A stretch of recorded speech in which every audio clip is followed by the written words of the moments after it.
आज के इस वीडियो में एक बहुत ही बेसिक टॉपिक पर, एक बहुत ही कॉमन टॉपिक पर चर्चा करेंगे कि जो ट्यूबलाइट होता है, जो फ्लोरोसेंट ट्यूबलाइट होता है, उसमें हम चोक जो लगाते हैं वो क्यों लगाते हैं। क्योंकि एक साथी है, वो इंटरव्यू देने के लिए गए थे किसी कंपनी में, तो वहां पर जो जिसने इंटरव्यू लिया उसने क्वेश्चन पूछ लिया उनसे कि ट्यूबलाइट में चोक क्यों लगाते हैं।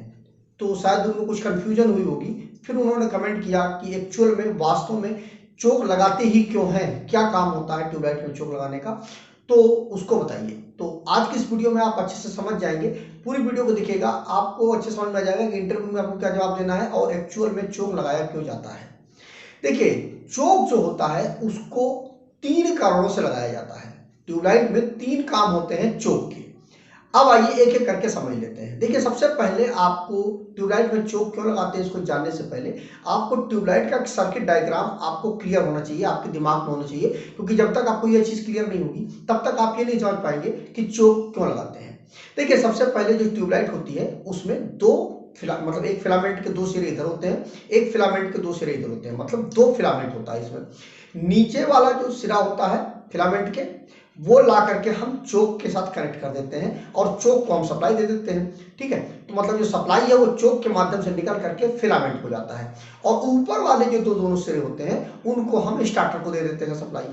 ठीक, यही होता है हमारा पूरा का पूरा ट्यूबलाइट का सर्किट डायग्राम। ट्यूबलाइट का जो सर्किट डायग्राम होता है वो किस सर्किट में होता है, तो इसका आंसर होगा कि सीरीज सर्किट में यह पूरा का पूरा डायग्राम होता है। इसीलिए ज्यादातर क्वेश्चन इंटरव्यू में पूछ लिया जाता है ट्यूबलाइट के विषय में। देखिए, जो ट्यूबलाइट होती है, जो फ्लोरोसेंट ट्यूबलाइट होती है, उसके अंदर मरकरी भरा हुआ होता है।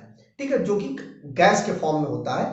अब यह जो मरकरी होती है इसको आयनाइज करने के लिए हमको हाई करंट और हाई वोल्टेज की जरूरत होती है। अब यह हाई करंट और हाई वोल्टेज हमें जरूरत होती है, तो यह मिलेगा कहां पे?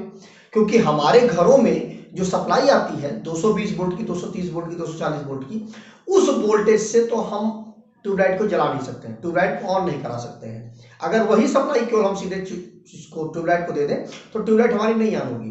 तो अब आपके मन में प्रश्न आ रहा होगा कि जब 230 240 वोल्ट से सप्लाई से हमारा ट्यूबलाइट जब चालू ही नहीं होगा तो फिर ये जल कैसे जाता है।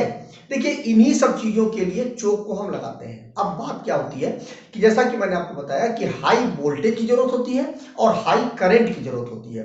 देखिए, तो ट्यूबलाइट में जो स्टार्टर लगाया जाता है, जैसा कि आप देख रहे होंगे कि इसमें दोनों कॉन्टेक्ट अलग अलग हैं। ठीक है, अब क्या होता है कि जैसे ही आप सप्लाई देते हैं ट्यूबलाइट में, स्विच को ऑन करते हैं, तो क्या होता है कि ये जो दोनों कॉन्टेक्ट होते हैं ये शॉर्ट सर्किट हो जाते हैं।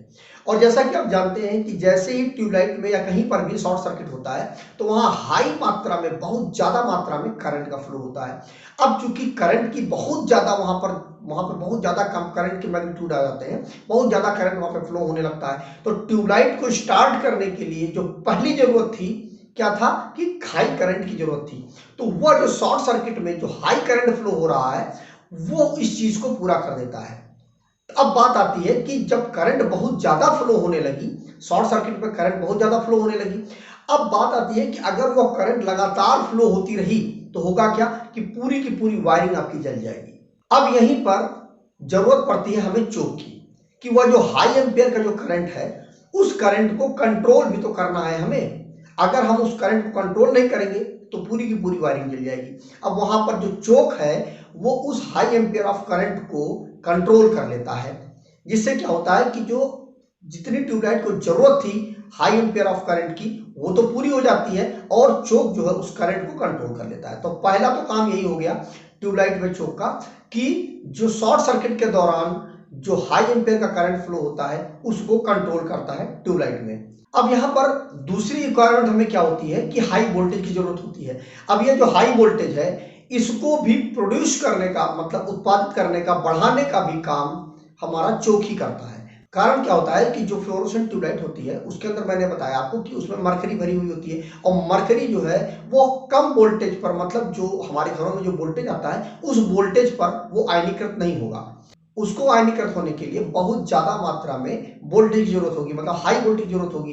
तो उस हाई वोल्टेज की जो रिक्वायरमेंट है वह हमारी चोक से पूरी हो जाती है। चोक क्या करता है, वोल्टेज को हाई कर करके उस ट्यूबलाइट के अंदर पहुंचा देता है, जिससे कि क्या होता है कि हाई वोल्टेज की भी जरूरत पूरी हो गई और स्टार्टर के शॉर्ट सर्किट होने की वजह से वहां पर हाई करंट भी पहुंच गया, तो जिससे क्या होगा कि वो जो मरकरी है वो आयनाइज हो जाती है।